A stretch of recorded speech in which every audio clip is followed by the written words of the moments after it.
So I just realized I made 1.5 years worth of bad improvements because I didn't remember this one simple thing. So whenever we're doing an improvement here at Tennessee Cheesecake, we have a matrix we go by to make sure the improvement we're doing makes sense. So the matrix goes like this. Number 1, does it make the process safer for people? Number 2, does it make the food safer to eat?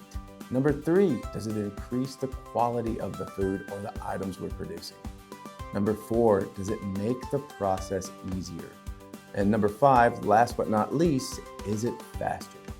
So I ask myself these questions every time before I make an improvement. And if the answer is yes, I go ahead with it. But I came to the realization that I may be missing one thing. And that question for me is, does this improvement make it better just for me? Or does it make it better for everyone? So how did I come to this realization? Well, it all started with our shutdown this winter where we planned to get the floors redone on the dock. So this is what the dock area looked like before we started moving everything out to get the floors painted, and I was pretty proud of it. I had made several different cells for myself back here. One being a Kanban card printing station, another was for mobile desk home, another was for actually physically making CIs with all the tools and air hoses, anything you might need. There was a foam cutting station, and then there was a place to park my tool benches. And it was pretty great. I spent almost a year making these improvements. And you guys are really smart, so you'll probably already see the error in just my description of this area. I use the word I a lot in my cells, and I'm made for me. Back from winter break, and I was so excited. I couldn't wait to get everything back into place, and Will happened to walk by. And he really challenged me and said, Brian, I don't want you to put any pallet racking back. I don't want you to put anything back. We're starting from scratch. So as you can imagine, it didn't go over great at first. You know, I spent all this time making these improvements, get it just the way I wanted. And now I've got to start from scratch. But I remembered my lean roots and I thought, let's experiment. Let's just see.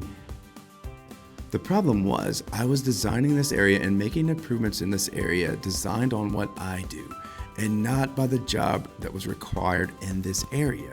So I wasn't thinking if a shipping or receiving person, and only that is working back here, would they really need a foam cutting station?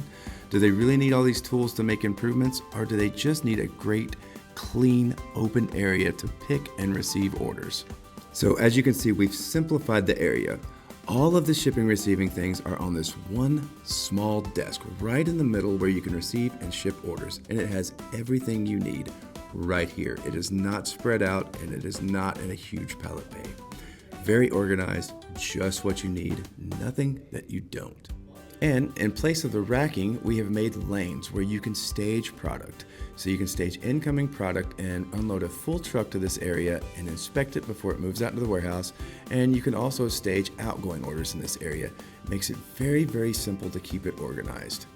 Overall, it makes the shipping and receiving job designed for this area so much easier and so much better. It's also inspired improvements in different areas of the bakery, keeping in mind, is this what I need for this space?